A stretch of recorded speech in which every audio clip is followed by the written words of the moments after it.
Akin na. So, muli, magandang umaga sa lahat. So, ngayon ang itatalakay ko sa araw na ito ay tungkol sa assessment learning resource and instructional accommodation type of assessment. So, the first one is observation checklist. So, ito ay ginagamit ito upang ma-check kung nasusunod ba yung mga pamantayan sa pag-o-observe sa isang guro. So, sa pamamagitan nito ay malalaman ng isang guro na kung ano yung maaari niyang gawin para maging mas malinaw yung pagkaklase niya. Halimbawa nito, yan. So, sabi dito, for example, the teacher has asked the observer to look at the issue of timing of the observer's checklist includes these questions. Does the teacher follow the timing of the lesson plan? Does the teacher tell learners how long they have for activity? Does the teacher tell learners when time is learning activity? So, it is important that learners understand the function of the observer and be pre-warned about the observation. If not, the observer may intimidate the task and the data gathered may not be accurate.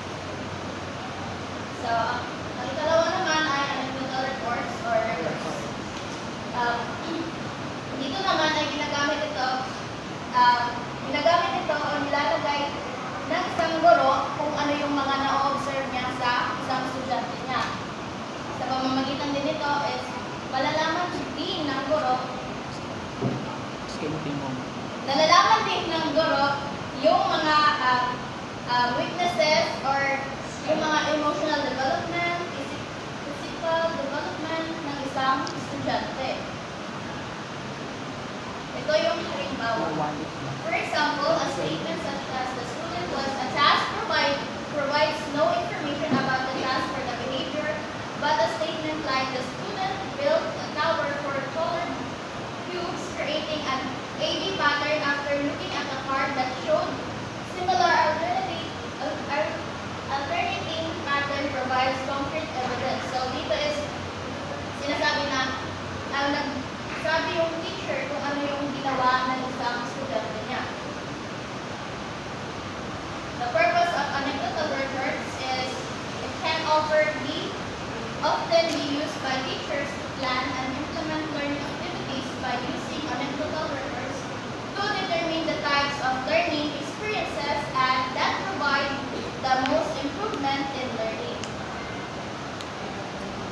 Third is portfolio assessment. So dito sa portfolio, alam naman natin na ang portfolio is dito ginagather yung mga ginawang mga activity ng isang student. Ito yung halimbawa.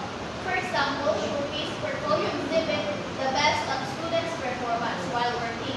For example, another example is portfolio assessment are used as part of National Board for Professional Teaching Standards Assessment of Expert Teachers.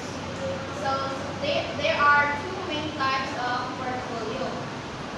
Showcase or best work or display portfolio. It states that showcase portfolio are designed to display a learning best quality of work. So, dito is maaari nilang gawin yung kanilang ginawa na isang activity is makakabuild sila ng maaari nilang gawin ito ng isang kwento based sa ilang ginawang this is the example. A student showcase art that made in around the world theme. So, diba, sa ginawang nila ito is makaka-create sila ng story about it. Ikalawa naman is development. Means of growth portfolio. Diba sa kada? Ikalawa naman, development or growth portfolio.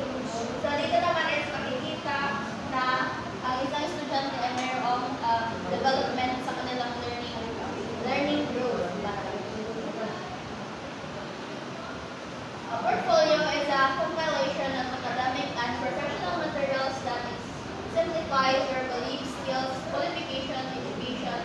training, and experiences. It provides insights into your personality and work ethic. So, wala na bang mga katanungan or wala po.